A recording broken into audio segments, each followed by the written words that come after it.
दोस्तों, energy sector में भारत और रूस की साझेदारी पिछले कुछ महीनों में काफी तेजी से विकसित हुई और अब इसी साझेदारी को बढ़ावा देने के लिए रूस के एक महत्वपूर्ण मिनिस्टर भारत आने वाले हैं, जो भारत में एक ऐसे प्रस्ताव के साथ कदम रखेंगे जिसे अगर भारत स्वीकार करता है तो ये रूस और भारत के द्विपक्षीय व्यापार को कई गुना ज्यादा बढ़ा देगा। साथ ही हर एक कंटेनर का रूस से भारत आना न कि सिर्फ आसान और तेज होगा, बल्कि पहले के मुकाबले काफी सस्ता भी होने वाला है, जिसकी वजह से भारत रूस के ऑफर पर काफी गंभीरता से विचार कर रहा है। दरअसल दोस्तों, रूस के minister of development for Far East and Arctic Alexei जो भारत दौरे पर हैं, वे रूसी सरकार की तरफ से भारत के लिए एक काफी आकर्षक ऑफर लेकर आए हैं, जिसके तहत रूस भारत के साथ अपने ट्रेड को मॉस्को का इस्तेमाल करने के बजाय व्लादिवोस्तोक पोर्ट का इस्तेमाल करते हुए करना चाहता है, जो रूस के फार ईस्ट रीजन में इन्वेस्टमेंट और डेवलपमेंट को काफी तेज कर देगा और रूस का नॉर्थर्न सी शिपिंग रूट पहले के मुकाबले काफी सक्रिय भी हो जाएगा, जिसका इस्तेमाल करते हुए रूस एक भरोसेमंद सप्लाई लाइन बना सकता है। यूक्रेन युद्ध के बाद से भारत और रूस का इंटरनेशनल ट्रेड काफी तेजी से बढ़ा, जिसमें अगर सिर्फ एनर्जी सेक्टर की बात की जाए तो यूक्रेन युद्ध के पहले और बाद के एनर्जी इंपोर्ट आंकड़ों में 22 गुना की बढ़ोतरी देखी जा सकती है, जिसके तहत आज भारत रूस से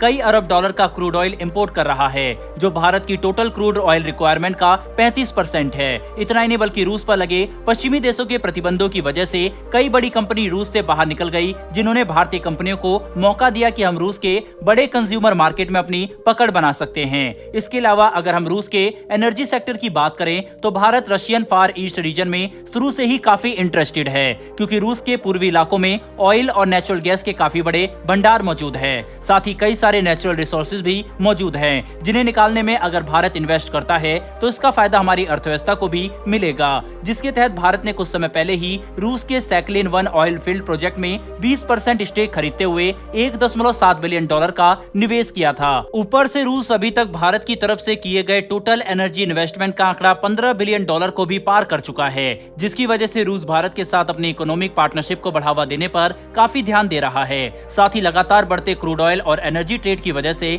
आज दोनों देशों का द्विपक्षीय व्यापार 30 बिलियन डॉलर तक पहुंच चुका है। हालांकि इस बात को भी नजरअंदाज नहीं किया जा सकता कि ये बायलैटरल ट्रेड काफी एक तरफा है, जो भारत द्वारा रूस से खरीदे गए क्रूड ऑयल की वजह से इतना ऊपर पहुंचा, जिसे समझते हुए दोनों देश अपने ट्रेड को संतुलित करने की काफी कोशिश कर रहे हैं, जिसका असर हमें आने वाले 3 से 4 सालों में दिखने लगेगा। ऐसे में अगर भारत रूस के साथ ट्रेड करने के लिए रशियन गवर्नमेंट का ऑफर एक्सेप्ट करता है और हम व्लादिवोस्तोक पोर्ट का इस्तेमाल शुरू कर देते हैं, जो रूस और भारत के बीच में सबसे छोटा शिपिंग रूट भी है, तो इससे रूस से हर कंटेनर भारत लाने की कीमत में 1/3 तक की गिरावट देखी जा सकती है। यानी रूस के साथ ओवरऑल ट्रेड में भारत को 25% से 30% तक की कीमत कम चुकानी होगी, जो दोनों देशों के द्विपक्षीय व्यापार को और भी ज्यादा तेजी से बढ़ा सकता है, जिसकी वजह से एलेक्सी रशियन गवर्नमेंट की तरफ से जो ऑफर प्रपोज कर रहे हैं उस पर भारत काफी गंभीरता से डिस्कशन कर रहा है। बहरहाल बढ़ते हैं हमारी दूसरी खबर की तरफ, तो दोस्तों ये खबर अमेरिकन एम्बेसी की तरफ से निकलकर सामने आ रही है, जिसके तहत अब अमेरिका ने भारतीयों को सुविधा देने वाला एक काफी बड़ा कदम उठाया है, जिसकी वजह से कई भारतीय अमेरिका में पहले के मुकाबले काफी जल्दी जा सकेंगे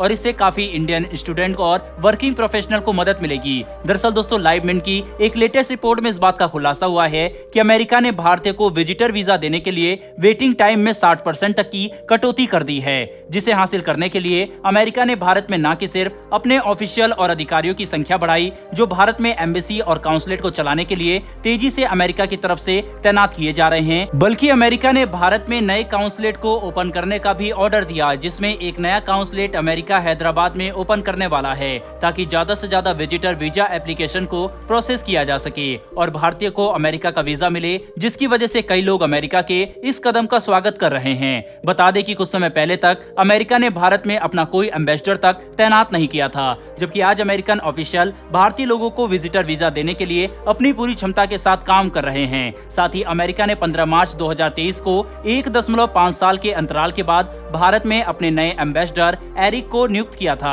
कुल मिलाकर समझने की कोशिश करें तो अमेरिका भारत के साथ अपने संबंध सुधारने के लिए काफी तेजी से काम कर रहा है, जो दोनों ही देशों के द्विपक्षीय संबंधों को मजबूत बनाने में काफी महत्वपूर्ण साबित होगा। बहरहाल दोस्तों, इस वीडियो में इतना ही। फिर मिलेंगे डिफेंस और वर्ल्ड अफेयर्स से जुड़ी ऐसी एक नई वीडियो के साथ। धन्यवाद। जय हिंद।